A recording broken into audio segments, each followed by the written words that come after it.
અને પાઠના મહિમા નિમિત્તે વધારેલા હરિગુરુ સંતો મહાપુરુષો અને જેમના એક આશીર્વાદથી આવું પાઠનું આયોજન થયું છે એવા પાલડી નિવાસી અમારે દશરથરામજી મહારાજ. તમે બધા ભલે એને ભુવાજી કહેતા હોય પણ એમાં જેમના સંતનો લક્ષણ હોય ને એ અમારા માટે મહારાજ છે. એટલે આજનો જે મહિમા આવી પુણ્યશાળી ધરતી ઉપર હોય અને એમાં સુંદર સુંદર વાણીની અંદર આપણા ભક્તોએ રજૂઆત કરી સાહેબ કે તમે પાટે પધારો રે આલમ રાજા. અને જેને જેને પધાર્યા ને એનો બેડો પાર થઈ જાય ને ન્યાલ થઈ ગયા.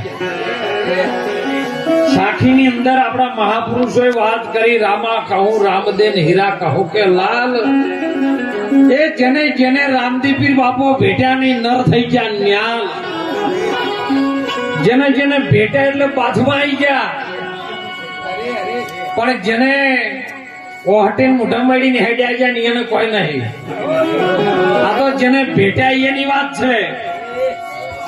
ભેટ્યા એને આનંદ આનંદ ને આનંદ હોય સાહેબ. મહાપુરુષ નકલન ધારી નિધારી પંથનો બાદશાહ જેને કહીએ એવો બાપો રામદેવ પીર. આ ધર્મ કેવો છે, ધર્મ શું છે એ જાણવા માટે જેને અવતાર ધારણ કર્યો. સુંદર વાણીમાં વાત આવી મહાપુરુષોની સાહેબ કે લીલુડો ગોળલો ને રામા. આજે સત્સંગ આવશે ને પ્રશ્ન આવશે અને ભારત ભૂમિના સંતાન છીએ, સનાતન ધર્મના બાળક છીએ. જો કદાચ આપણે પ્રશ્નમાંથી જો જવાબ ના દડે ને તો આપણે ભારત ભૂમિના સંતાનો. તમે આજ ઓગળી અધ્યર કરીને બતાવજો કોઈને લીલો ઘોડો જોયો હોય તો મને કહેજો. વાણીમાં હમણાં આવ્યું હતું કે લીલુડા ઘોડલા રે રામા પીરના, પણ જો લીલા કલર નો ઘોડો મને જોયો હોય તો ઓગળી અધ્યર કરીને બતાવો, 1 લાખ ઈ નમાલું હોય. કાળો હશે, શેકણી કલર નો હશે, ધોળો હશે, કદાચ લાલ હશે થોડો ઘણો, પણ લીલા કલર નો ઘોડો કોઈને ભાડ્યો હોય મને કહેજો. આજે તા શું ગાવા વાળાને ખોટું ગાયું છે હે? પણ ના, આપણે એની અંદર ઊંડા ના ઉતર્યા. આ તો નરસિંહ મહેતા જેવા બોલ્યા કે એકડે 1 થી શરૂ થયું ને બગડે 2 થી બગડી ગયું. 2 થાય ને 2 એટલે ધનરાજભાઈ બગડે. ભણતરમાં એવું આવે, ગણતરમાં આવે કે બગડે 2, એકડે 1 ને બગડે 2 થાય એટલે હર ઉપરનું બગડે, તમારે બગાડવું ના પડે. નિયમ જમશે ને એમ જો આ ધરતી પર ચાલશું તો આપણો દુઃખનો વારો નહીં આવે. નિયમ મારા સંતોના ઋષિ મુનિઓના છે સાહેબ. હમણાં થાળની અંદર સુંદર વાત કરી, પણ થાળ જયારે આરતી થાય ને એટલે થાળ ગયરા ને માં કુંતાજીનો થાળ છે એ પ્રસાદનો એનો જ આવે. માં કુંતા કે હરખે ને હેતે જમાડ્યા, આજ મારું નકળંગ ભલે પાટે ને પધાર્યા. હે તમે ખાધા પહેલા તમે પોણી આલીને બેહી દો, મેળ ના આવે. જમ પાઠનો નિયમ છે એમ કરવાનો. લીલો ઘોડો આજે આપણી સમક્ષ હાલ 8 મહિનો ચાલે છે. અને જે પવન વાગે છે ને, પવન આ ધરતી પર વાવે છે ને, એ પવનના રંગનો કલર છે લીલો સાહેબ. ઈ પવન ફરું કે દરિયામાંથી તોફાન ચડે એટલે એની અંદરથી પવન હિલોળા મારે છે.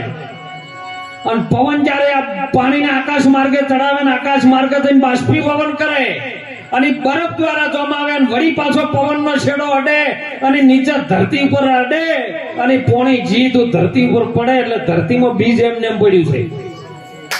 તમે કોઈ નાખવા ગયા નથી. ધરતીની અંદર બીજ પડ્યું છે. પવન દ્વારા જે પાણી આવે ને સીધો એનો કલર અડે ને, જો પેલું બીજ ઉગે ને એટલે એનો પૃથ્વીનો રંગ પીળા કલરનો છે. બીજ ગમે એવું નાખો એટલે બીજનો તમામ દાણો પીળા કલરમાંથી ઉત્પન્ન થઈને આવે. પણ પવનનો રંગ જેવો અડે ને સીધી લીલી હરિયાળી કરી નાખે. બોલો તમે કલર પૂરવા ગયા આ લીલા ઘોડા ઉપર અને આ પોચ ભૂતોનો જેમ હોય અંદર મનરૂપી ઘોડો છે ને ઈ કદાચ જો પવનમય ચાલે છે એના ઉપર અસવાર થઈ જાય ને ઈ રોમાપીરનો ઘોડો. જેને જેને પવન વટલી નાડીનો પવન હોય બે આવવાનો જવા વાળો નહીં. એ લાખા આ કાશી નગરના ચોકમાં તો લખ આવે ને લખ જોય. કોઈ આવે છે ને કોઈ જોઈ છે એનો ધડો ના કરે કોઈ પેલા જ ભાઈ. પણ જે મૂળ કમળની અંદર જે પવન ચાલે છે અને ઈ પવન ઉપર જો તમે અસવાર થઈ જો ને તો મહાપુરુષો કે હરિયાળી તમારા માટે લીલોતરી થઈ જાય આખી ધરતી પે. અને ઈ ઘોડો ભગવાન રામદેવ પીરે જેની નિજની ઓળખાણ કરી, જેને સ્વરૂપનું ઓળખાણ કર્યું ને એટલે એના ઉપર અસવાર થઈને જ્યારે 52 પડસા પૂરી દીધા સાહેબ, એક પડસો પણ બાકી ન રાખ્યો. હમણાં મારા સુંદર પેલાજી વાત કરી હતી કે બાપુ દુનિયાની અંદર રામદેવ પીરને બધા સમાજ વાળા બોને, પણ જે કુળમાં જન્મ્યા છે એ જેમ ન મોને એ તો એ અનાદિના વહાય પડેલા છે. જેને જેને પ્રેમ વળી આવ્યો ને તો વાલો મારો પ્રેમને વશ થયા રાજી, એમાં શું કરે પંડિત ને કાજી. એ 56 ભોગ મેલ્યા હતા દુર્યોધનના ત્યાગી વાલે મારે વિદુરના ઘેર ભાજી ગાધી. અરે કેળાનો ગર્ભ બહાર નાખ્યો ને સાલ્યો ગાધી તોય વાલે મારે ના જોયું જાગી. આ તો વાલો પ્રેમને વશ થયો રાજી, એમાં શું કરે પંડિત. ડાલીબાઈ ના જોડે એવો પ્રેમ હતો સાહેબ ને પ્રેમને વશ થઈ ગયો ને એટલે એના લીધે એમાં પૂજાઈ ગયો સાહેબ, અને એના હંગા જેના ભક્તો પૂજાઈ ગયા. અને મહાપુરુષોએ આપણા સંતોએ કીધું કે હે વાલા મારા તારા કારણીય તો હું તો દેશ ને વિદેશ ફરું જોગણ બની હે. તારો ભરોસો કેવલ તારો, બીજા કોઈનો નહીં હો. તમે પછી જેના ઉપર વિશ્વ આવે ને એ તમારું થઈ જાય સાહેબ. પછી ભલે એક ઈટ ઉપર સિંદૂર ચોપડી હોય કે હનુમાન દાદો છે ને પણ તમારી શ્રદ્ધા ને પૂર્ણ પ્રેમ બેસી જાય ને એમાં તો એની અંદરથી હનુમાન દાદાને પ્રગટ થવું પડે. અણુ અણુમાં ભગવાન કે છે તપાસી લે, તારો જેવો ભાવ તારો જેવો પૂર્ણ પ્રેમ હોય એવું સ્વરૂપ હું પ્રગટ કરું છું. પણ તમે 2 રૂપિયાની અગરબત્તી ના કરતા હોય, લાખ રૂપિયાનું માંગતા હોય તો ના મળે.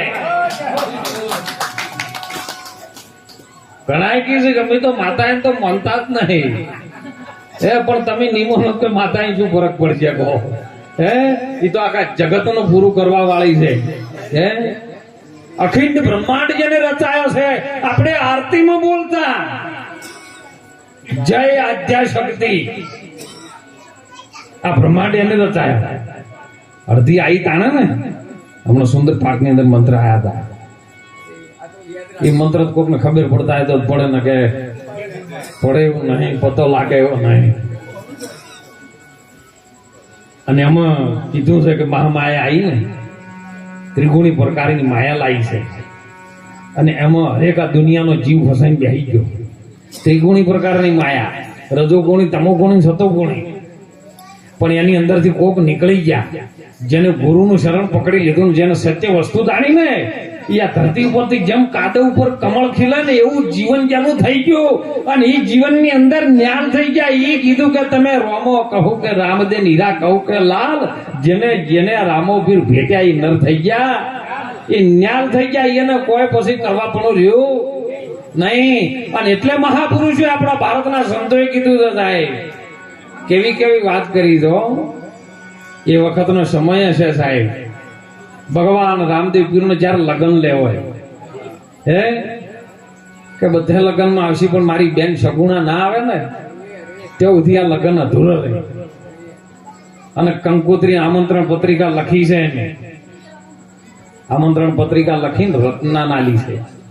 દેસાઈ સમાજનો દીકરો રત્નો, અને રત્ના જોડે પવન વેગી મન વેગી હોઢડી હતી એવું કે છે.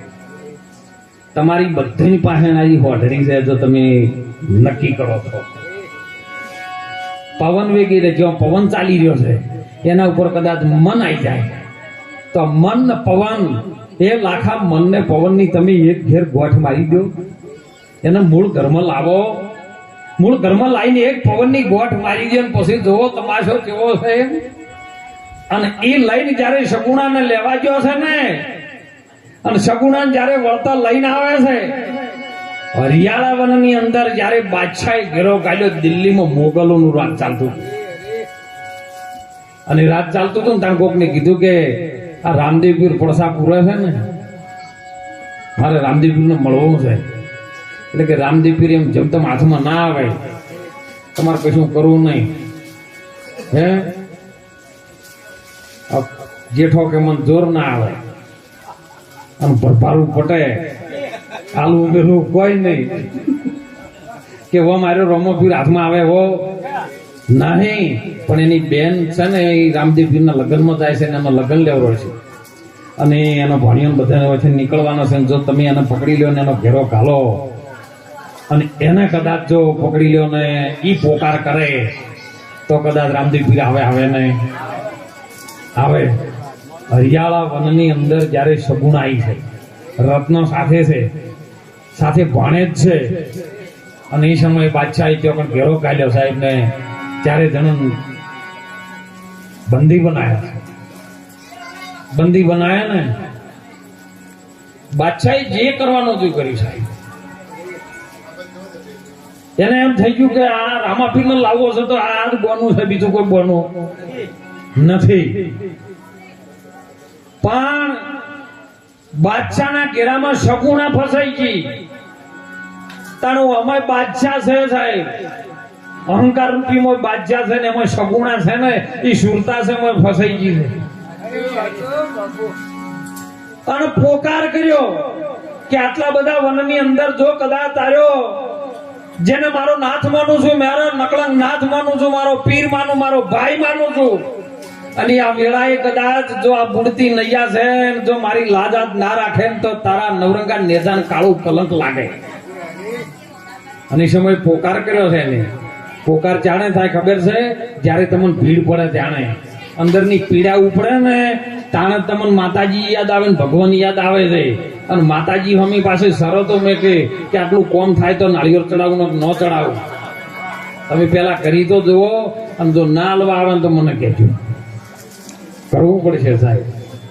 અને એ સમયે ભગવાન નકળંગ નેજાધારી રામદેવ પીરનો એને પોકાર કર્યો છો કે જો આ વેળા છે ને આજ મારી લાજ લૂંટાય છે.